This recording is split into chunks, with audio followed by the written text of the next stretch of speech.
заминларзаи сахте ки рӯзи 6 феврали имсол Туркия ва Сурияро такон дод, ҷони ҳазорҳо нафарро рабуд.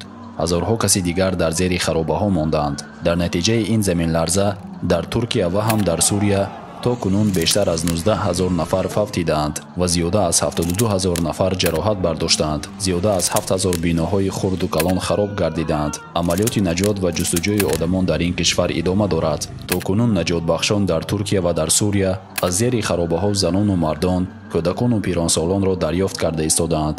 тимҳои наздик ба 60 кишвари ҷаҳон барои кӯмакрасонӣ роҳии Туркия ва Сурия шуданд. тоҷикистон низ эълон кард ки ба зарардидагони заминҷунбӣ дар Туркия ёрӣ мерасонад ва гуфтаи мақомот 50 маъмури наҷот барои кӯмак сафарбар мешаванд.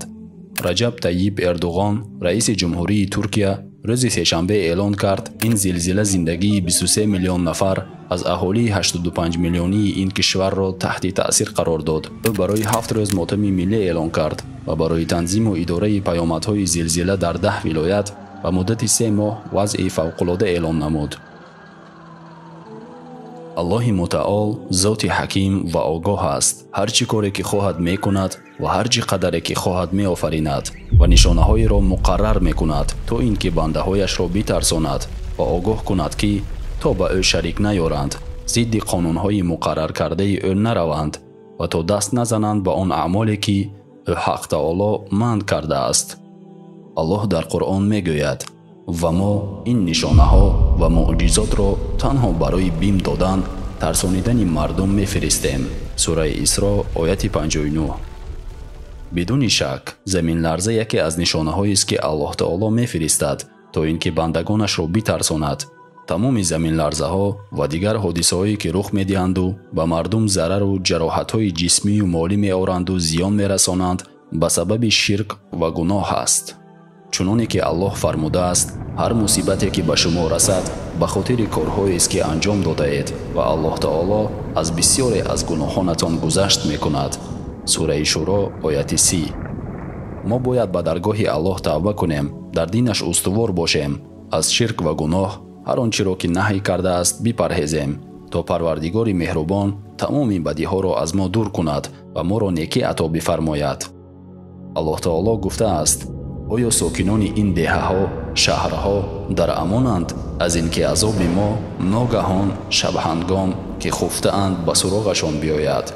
ва оё мардумони ин деҳаҳо эмин шудаанд аз ин ки азоби мо чоштгоҳон ба суроғи онҳо биёяд, дар ҳоле ки онҳо бозӣ мекунанд?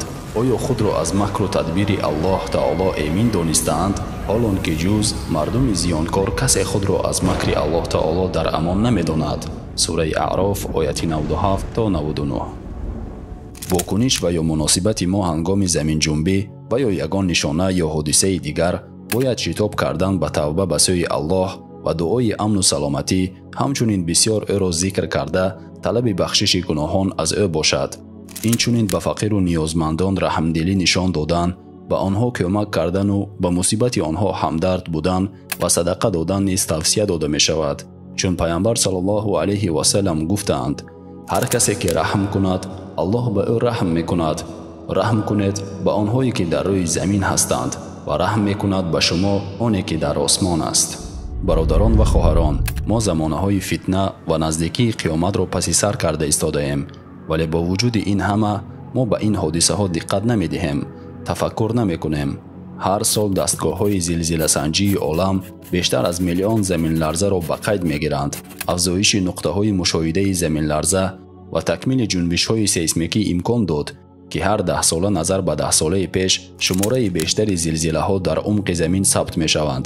агар аввали солҳои 1900 наздик ба 40 заминҷунбии то 7 балл ва аз он бештар ба қайд гирифта шуда бошад, пас дар асри 21 шумораи онҳо дар як 10 сола то ба беш аз 4000 адад расидааст.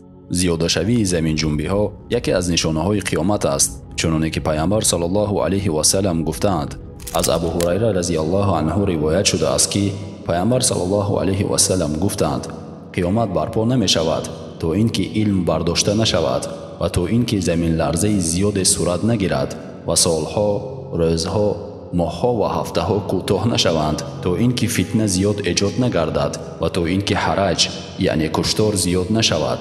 پیامبر محبوب ما محمد صلی الله علیه و سلم حتی از زمین لرزه و فتنه و مصیبت های پیشگویی کردند که در سرزمین شام، حاضر سوریه و در یمن و عراق به وقوع می پیوندند. ایشان ما را آگاه کردند که در آخر زمان از این منطقه قرن و یا شاخ شیطان می براید. از ابن عمر روایت شده است که پیامبر علیه السلام گفتند: بار الهی در شام ما و در یمن ما برکت بده. صحابگان گفتند: و در نجد ما نیز؟ پیامبر گفتند: بار الهی در شام ما و در یمن ما برکت بده. صحابگان گفتند: و در نجد ما نیز یا رسول الله؟ پیامبر گفتند: در آنجا زمین جنبی ها و فتنه هاست و از آنجا شاخ شیطان می براید. در شرح این حدیث بسیاری از علما و راوی خود این حدیث منطقه نجد را طرف شرقی مدینه یعنی حاضر عراق گفتند.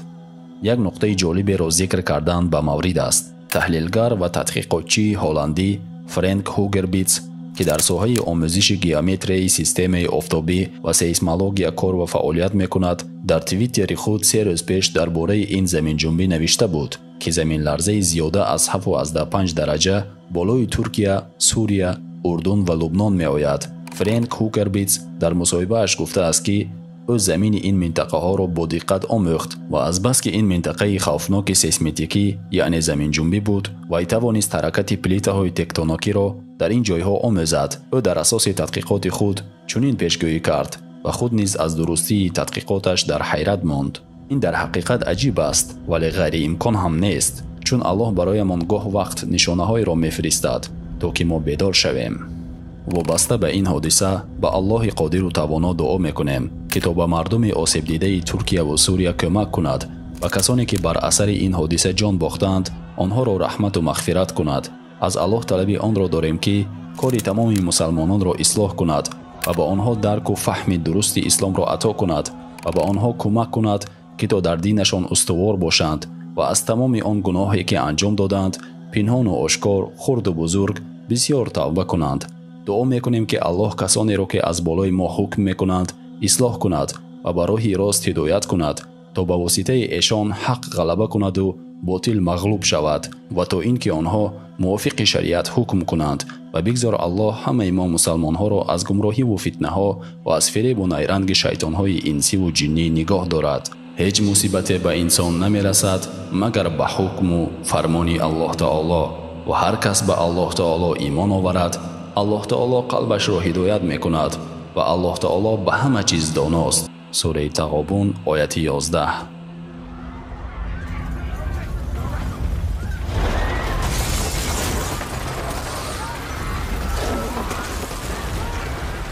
برادران، والله این چیزی که شما میبینید الله آفریده است. آفریده های الله اینها بیشتر فرمانبردار و اطاعتکارند نظر از فرزندان آدم. الم تر ان الله يسجد له من في السماوات ومن في الارض والشمس والقمر والنجوم والجبال والشجر والدواب. آیا ندیدی که هر کی در آسمان ها و هر کی در زمین است، آفتاب، ماهتاب، ستارگان، کوهها، درختان، جنبندگان و بسیاری از مردم برای الله تعالی سجده میکنند. پیامبر صلی الله علیه و سلم این امت را تعلیم دادند.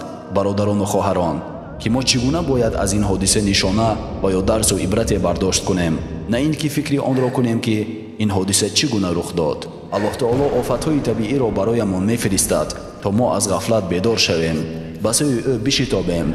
الله همه این آفتها را برایمان میفرستد تا ما تفکر کنیم، تا در قلبهایمان حس ترس از او را بیدار کنیم و از آن روزی بزرگ گشته و برگشته یاد کنیم. آیا درک نمی کنید؟ همه اینها از او اطاعت و فرمانبرداری میکنند.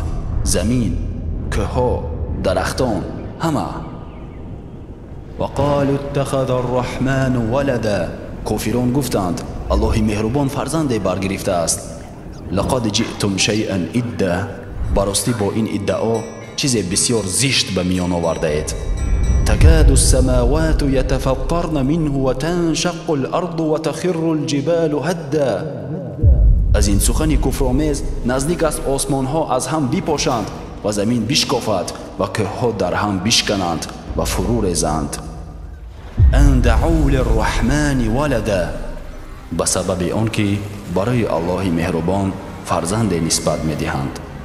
پس چی می شود که زمین و کوه‌ها بعد چنین سخنان زشت به جنبش آیند و پاره پاره شوند؟ اعوذ بالله من الشیطان الرجیم. بسم الله الرحمن الرحیم. اذا زلزلت الارض زلزالها وأخرجت الأرض أثقالها